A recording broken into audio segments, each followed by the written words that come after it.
Welcome to Progressivism at its height. This is Melinda Cole Klein. The American progressive era is hallmarked by social reform movements. With millions of immigrants coming to the U.S. from the 1840s, the middle class became more and more concerned over increasing urban poverty, poor housing, labor, and disease. With the combination of the decline in apprenticeship and resistance by the urban working class to better themselves, reformers stepped in to save their city from vice, ignorance, filthy habits, and drunkenness, seen as working class characteristics.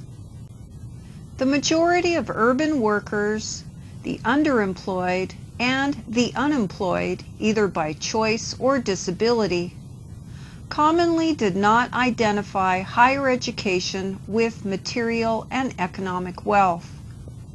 It has been long understood from the time of the ancient Greeks, lack of idleness and vice leads to material success and financial independence.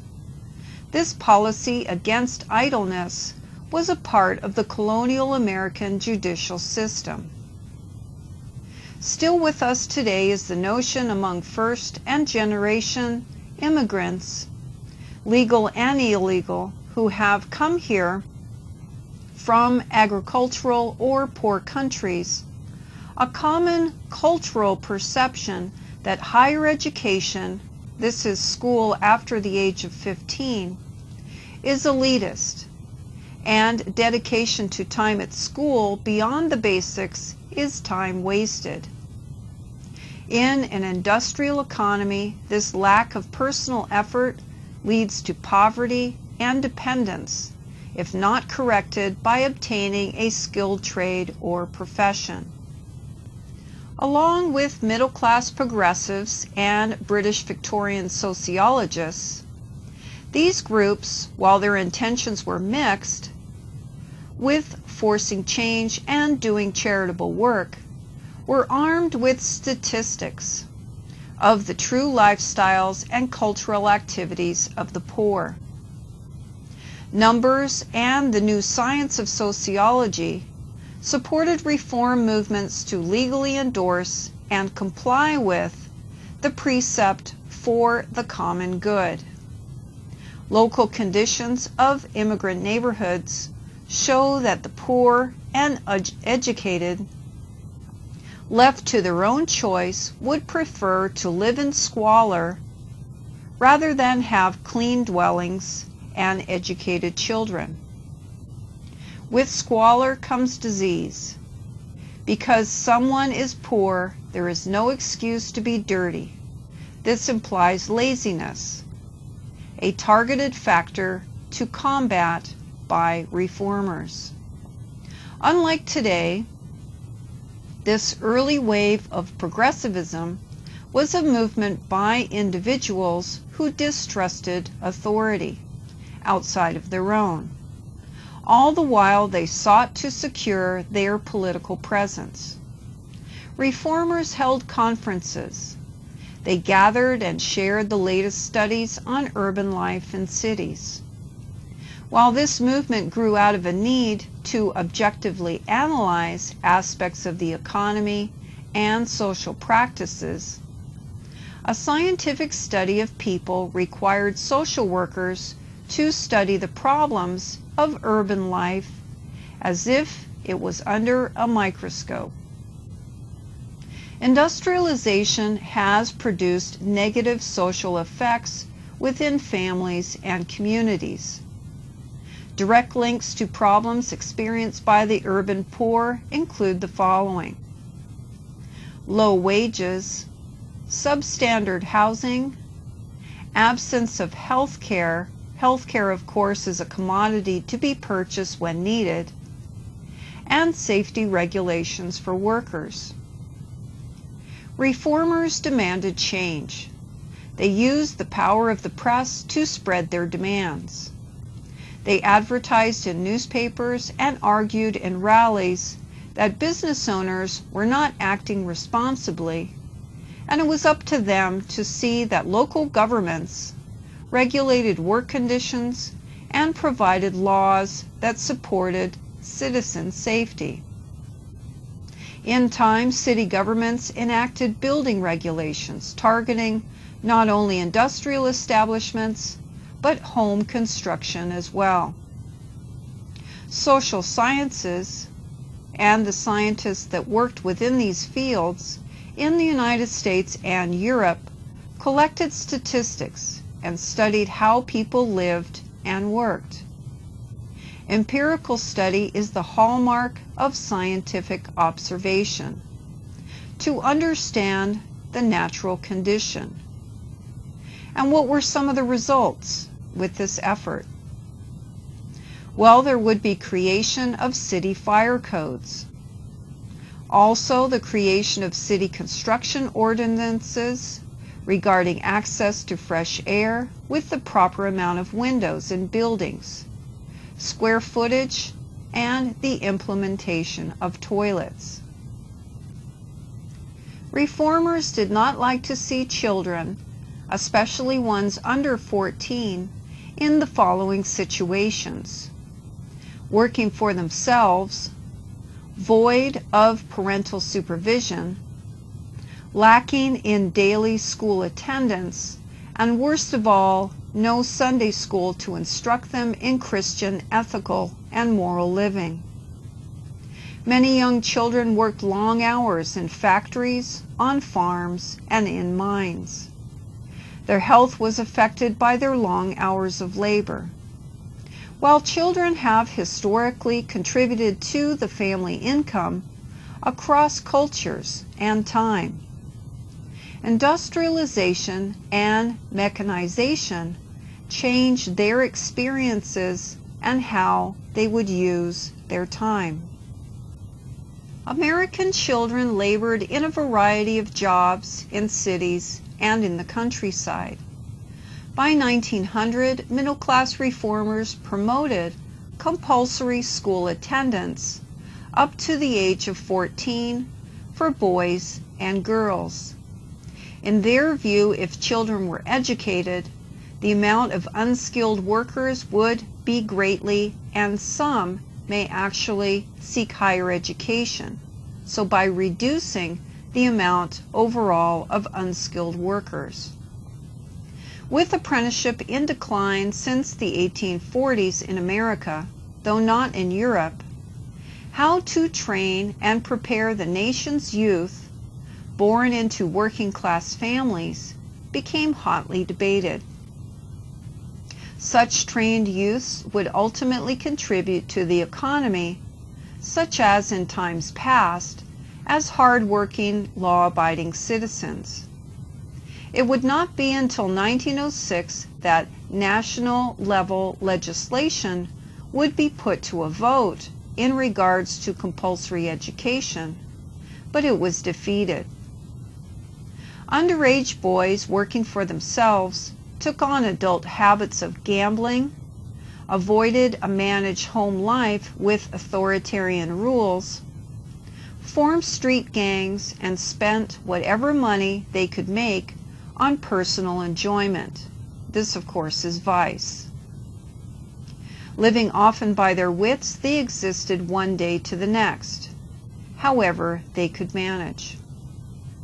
Many lived, sadly, by their wits, and the weak and the young were subjected to cruelties by other boys and immoral adults looking for profit.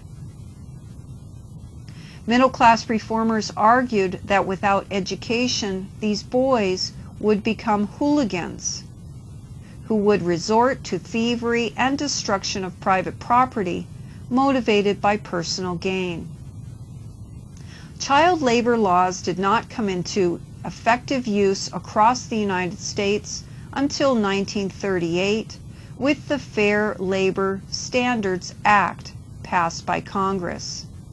With this law, minors were prohibited from working in dangerous work environments such as in textile factories with large machines and in mines. Even though there were roughly 1,600 state laws regulating work issues at the time, most of these laws were ignored. Reformers saw saloons and bars as places in which vice and immoral behaviors operated outside the home, while the tavern, evolving from a medieval and colonial model, served valuable purposes in times gone by. Free access to drinking establishments by the poor and working class degraded the reputation of public drinking establishments. It was likely in these public drinking establishments a patron would find prostitutes that were known to frequent these places looking for men to pay money to them in exchange for sexual favors, information about how to acquire drugs, or other illegal activities. Drugs and stolen goods were likely to be found for purchase in these public places. Until recently, there were no age or gender limits to enter pubs. It was up to parents to keep track of the activities of their children, not the pubs or town officials. Children could purchase beer by the bucket for parents waiting at home for their brew. This exposed children to vice, lazy behavior, and overall a sinful world.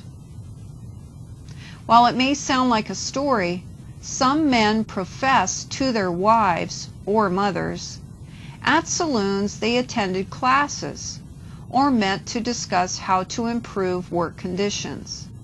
But the American saloon was not a night school or places of general improvement like the taverns of the past. A line of argument of why businesses or the government should not create a minimum wage was because it was commonly observed that the majority of the industrial working class and poor were likely to drink and enjoy the luxury of leisure and vice before providing for the needs of the family. This is not to say all working class men were bad husbands.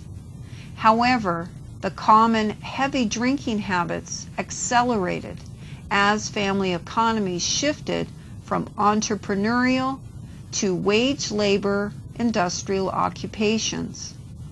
Such habits kept industrial wages low in manufacturing nations.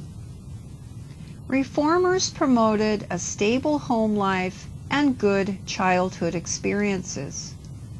According to philosopher John Locke from the 1690s, also known within a broader movement called Enlightenment thought, a child's home life shaped the foundation of its character. Thus, it was the role of the environment, not inherited characteristics or tendencies, that hardened the child as the adult they would become, to do good or evil. It was believed that better housing and a positive home experience, combined with education, would create solid, upstanding citizens. This idea was popular reading. Books by Jacob Riis really made an impact on middle-class attitudes about how ethnic populations in New York City's Lower East Side lived. Most knew this area was unsafe, filled with poverty and vice. Newspapers portrayed immigrants, especially the Irish, as those who did not seem to fit in to American society. Thus, they were deemed detrimental to American culture and the economy generally.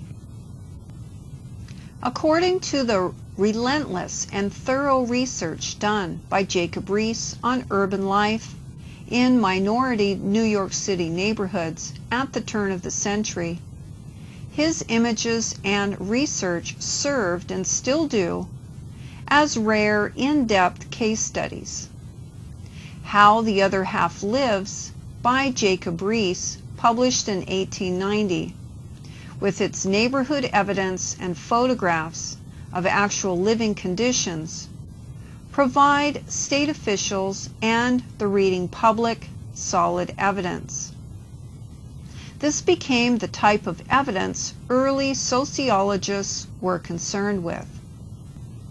For urban working-class families, this was a time in which mother was often away at work or working within the home or the tenement, such as taking in other people's laundry or washing the stairwells. This left young children in particular unsupervised. Often children too young to work were left alone, such as an infant left in a box or dresser drawer, and toddlers to 6-year-olds confined for long periods, such as locked in a room or in a closet. Promoted to the poor, whether they liked it or not, were moral ideas regarding how to live their lifestyles that included little or no drinking, gambling, limited sex, no swearing, or filthy personal appearance. Reformers promoted that the mother must educate the children, mold the husband, clean, work, and model religious purity and piety. But often immigrant women and the poor took offense to strict Protestant Victorian codes of conduct, even though they badly needed the charity of visiting middle-class women. Working class and the underemployed valued their children's labor. In the majority of American working-class homes, parents blocked the promotion of child education because the wants and desires by poor and working-class parents to allow their children to work because they contributed to the family economy. And then you have to consider also that many poor fathers were out of work or too lazy to work. Secondly, parental authority would be challenged in time by children influenced by the ideas and practices learned at school. Many parents believed that keeping them at a job was the best for all. Women and children, boys and girls, were hired for low wages because their labor was unskilled. All the while, factory laboring men demanded wages high enough to support his family. Understandably, wages earned through unskilled labor by one person, today or yesterday, does not support a family. All of these factors blocked compulsory education laws from passing, especially in states where factory populations were large. Progressives stressed a public education system. However, these were places that were often rigid in their rules while teachers reinforced conservative habits. This included the restriction of social climbing. It kept the poor working, but in their place. School studies reinforced industry, promoted negative views on idleness or laziness, because such habits led to poverty and dependence in adulthood. Progressivism affected children's lives as well. After a British model, the Boy Scouts of America was created in 1910. This goal was to educate and train boys in the classical way, ancient Greek and Empire training. This social club cultivated childhood characteristics of duty, honor, morality, integrity, loyalty, and service. This organization was not slotted only for the middle class. For boys that were white, ages 12 to 18. Often Boy Scout leaders would recruit membership from factories and poor neighborhoods. This was done for the belief that membership and club activities would educate and enrich these boys' lives, so they would not turn against society, but would be community leaders for good. They were instructed in the virtues of obedience and patriotism as well. With the founding of the Girl Scouts of America, girls were offered training and guidance in other ways than boys. Den mothers, as they were and are called today, guided the education of and training to factory girls and other girl members ages 8 to 18. Main topics included how to be good at community service, to be a good homemaker, and to be a productive worker. Girls were not taught the military virtues, but roles of subservience, dependence, support, love, and duty, uncomplaining while hard at work. Hundreds of thousands of children worked every day and could not afford to take off time from work to attend day educational classes. Their lives were not protected with child labor laws. Their safety and health was always at risk. Middle-class reformers and cultural morality offered leadership to boys and responsibility as citizens, both in which after work or school, America's youth were grounded in the minimum standards expected of them. Early films shown in American theaters were imported from France, Italy, and Germany. Even though they were foreign films, because they were silent movies, there were no obstacles in understanding what was going on. These black and white film shorts were filled with human tragedy, romance, drama, action, and adventure. Oftentimes the plots taught lessons.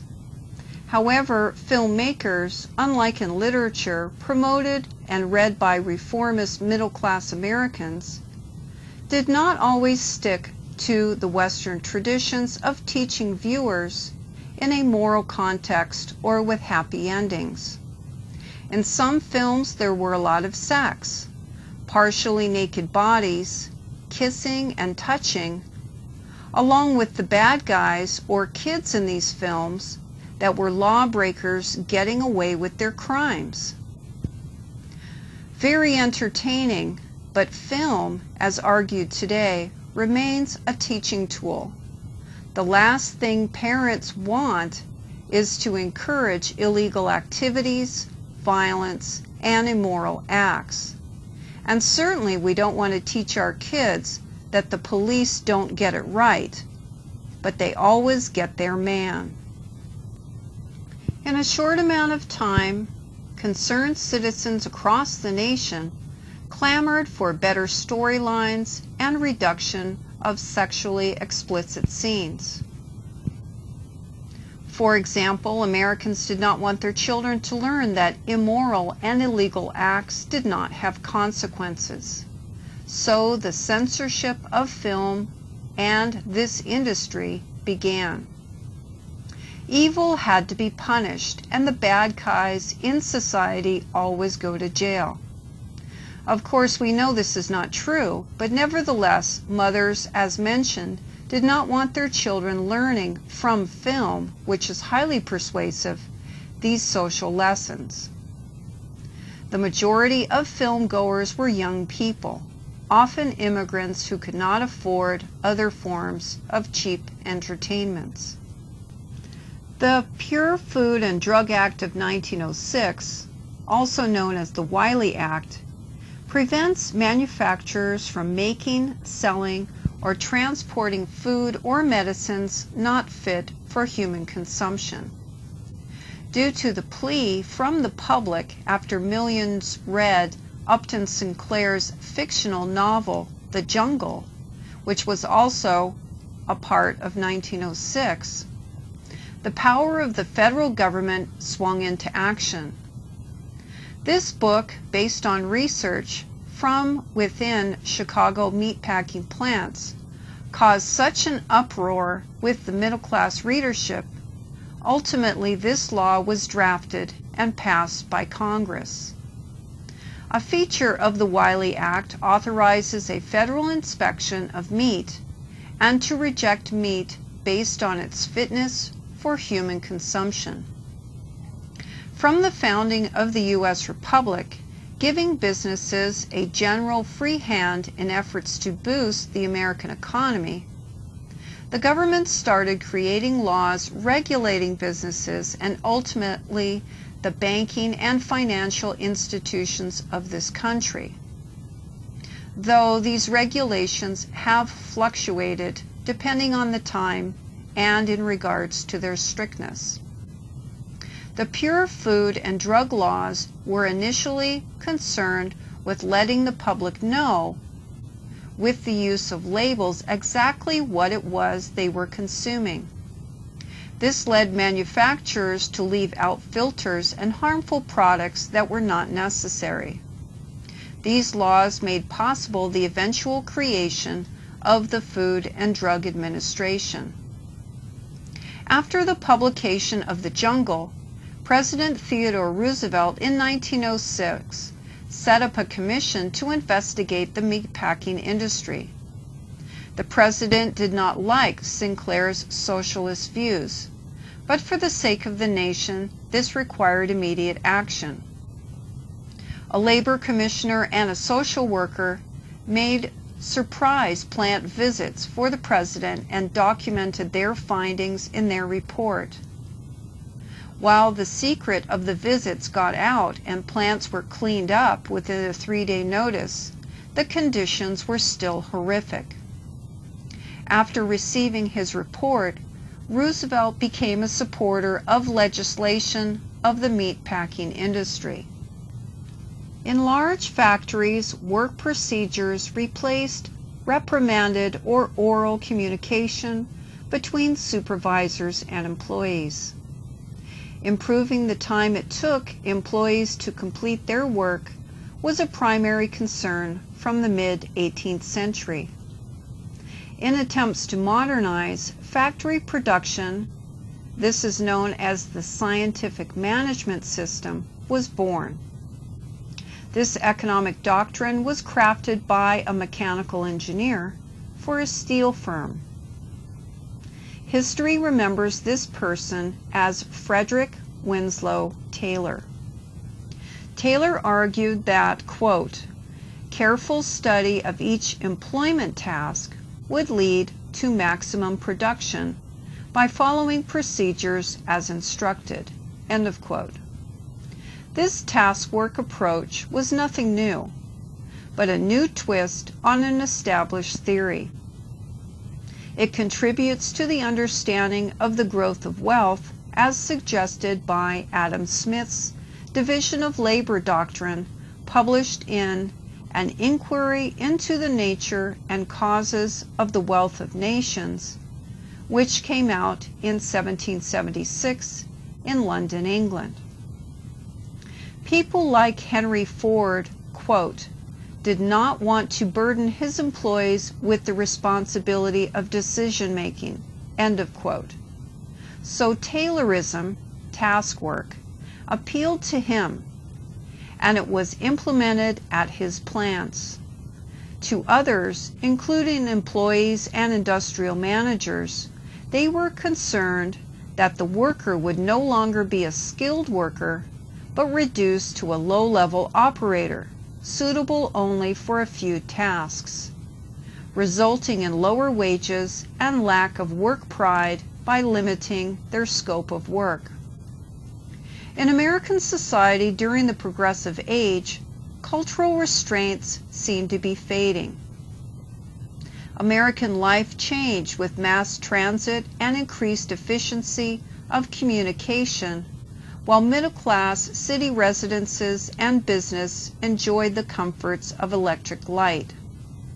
Other advances welcomed by consumers worldwide was the introduction of individual transportation, such as taxis, autos, and trucks, that superseded the speed and dependency of horses. In this new modern age, Henry Ford made available to millions of Americans and those overseas affordable transportation. Henry Ford, founder and president of the Ford Motor Company, is best remembered as the father of the modern assembly line. In his plants, Ford used mass production techniques and implemented Taylorism, employee task work. Ford was a man from humble beginnings. He was poorly educated, but he had a global vision. In time, after lots of hard work and dedication, he became a wealthy man. He created mass production of large numbers of inexpensive automobiles. Ford's assembly line manufacturing system became known as Fordism. And Ford was a good employer. He did the unheard of at the time. He offered high wages for his workers, known as $5 a day, and this was his pay by 1914. Ford believed and supported the ideas that consumerism and trade around the world was the key to ensuring world peace. Ford was interested in science and experimented with new innovations, supporting the goal for improvements. He also instituted a franchise scheme to put a dealership in every city in North America and major cities in Europe. This was Henry Ford.